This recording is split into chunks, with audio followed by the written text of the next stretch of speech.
Dance can, should be for everyone. Yet, for many people, dancing is scary. How many of you saw or heard the word dance and thought, wait a second, I don't dance? How many of you were hoping this is actually a TEDx dance and we are all about to boogie? My goal is by the end of today, everyone turns to the person beside them and says, let's dance. Now, why am I so passionate about dance?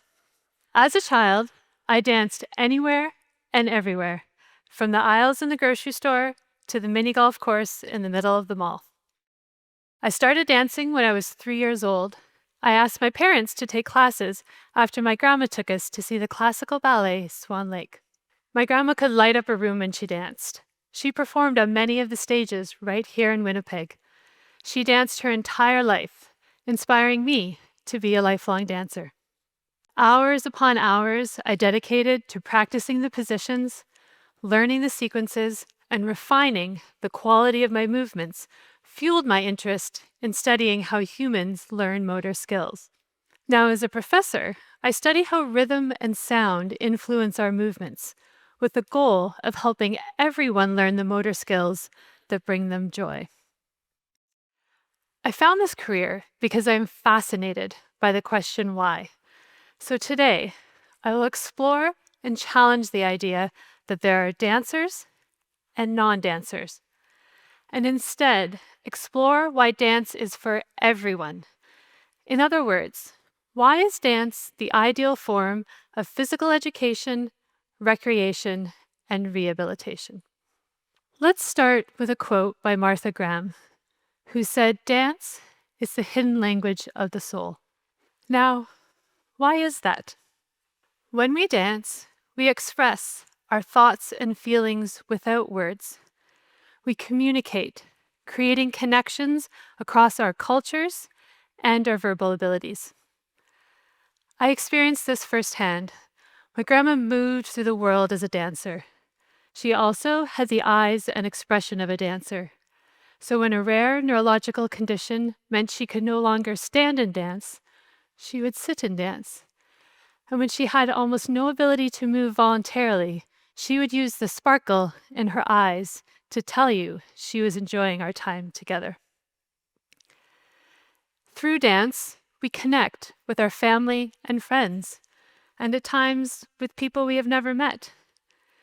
In this way, dance connects us to our community through sharing culture and celebrating. There is something so powerful about sharing the joy of moving together, where our diversity can be celebrated. So in part, what makes dance different than other forms of purely physical activity is the communication and connection that define dance as an expression of our soul. In fact, we can measure the patterns of brain activity that occur when we watch dance. And these patterns are unique if we also have experience with that form of dance. Researchers are also studying what humans have known for generations.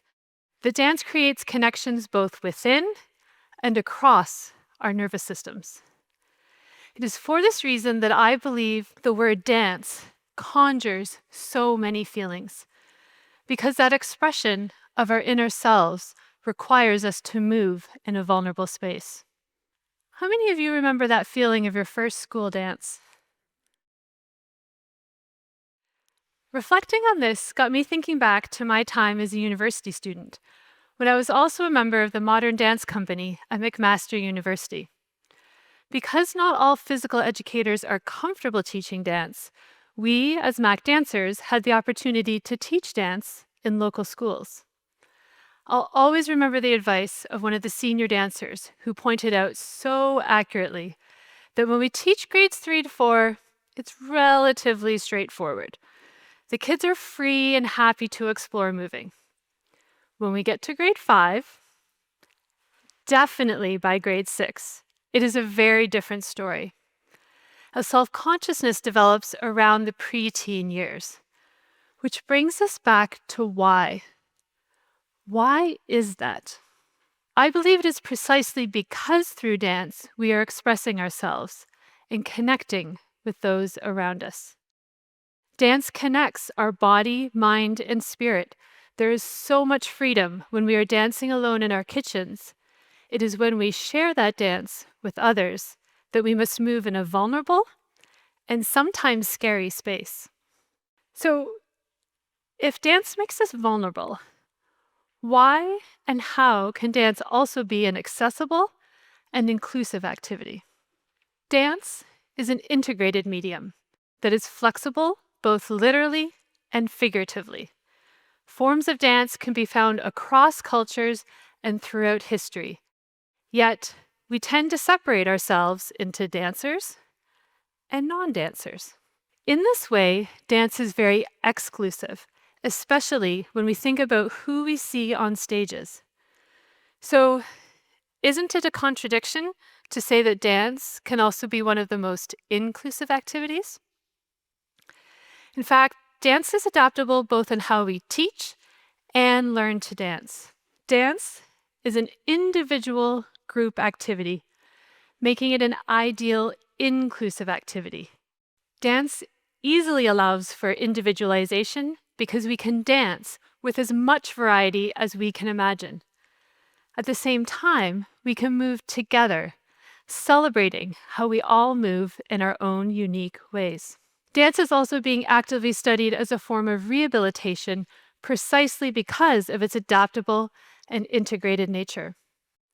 As a multisensory activity, we practice integrating what we see with what we hear and what we feel. This in turn creates an inclusive activity because we can use music and physical guidance to facilitate our movements. Now, we often learn dance by watching others. This is known as observational learning. We can also learn dance through listening to music and imagining our movements. This is known as mental imagery. Both of these activate what scientists call the action-observation network. The brain areas we use to watch and imagine moving are the same brain areas we use to prepare our movements. So the more we watch and imagine, the more we are ready to dance.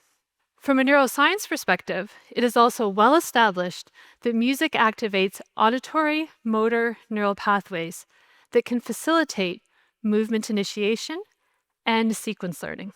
And remember, dance connects us. Dance can bring humanity to rehabilitation. So while dance can certainly be very exclusive, it can also be incredibly inclusive. Everyone can be a dancer, which is ideal because dance has so many benefits. Dancers from our research highlighted the far-reaching benefits when they shared that dance, it helps me learn skills for life. The physical benefits are easily seen and well established, including strength, flexibility, and balance. Dance also promotes many cognitive benefits through practice following instructions, as well as testing our working and long-term memory. Research has shown that the cognitive challenges are particularly relevant as we age, because if we use it, we won't lose it. One great example is a 6-month-long study that compared dance to fitness training. Key was that the two activities were matched for the physical benefits. The researchers found that dance specifically led to increases in brain volume as well as brain-derived neurotrophic factor, essentially growth hormone for your brain. Even better, recreational dancers with multiple years of experience had superior sensory, motor, and cognitive performance. Another group of researchers in Finland found that following severe traumatic brain injury, dance still leads to a range of improvements, especially for cognition and mobility.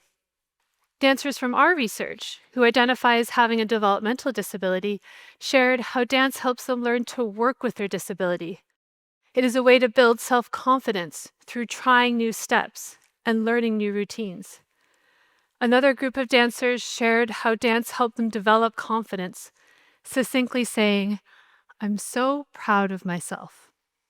And, as an expression of our soul, Dance allows us to explore and process emotions we might not be ready or able to verbalize. Whether individually or with others, when we dance, we feel with our whole body, our whole being. As a one-stop shop, dance is a place to practice both our motor and our social skills.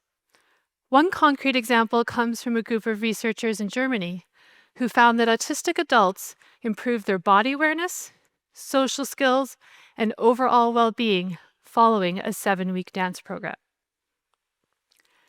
Now, why should we dance like no one is watching? When we dance, we build the key neural pathways needed for planning and adjusting our movements. Dance allows us to develop our capacity for observational learning. So the more we practice watching and learning new dance steps without watching ourselves, the more we develop our body awareness and become experts at watching and learning new skills we can use in all aspects of our lives. So really, dance does it all. Dance is central to human culture as a form of celebration, communication, and even critique on society.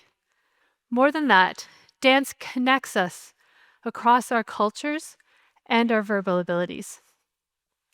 With some creativity and care, dance can be an ideal inclusive activity. Together, we can dismantle the exclusive aura that surrounds dance, because dance can and should be for everyone.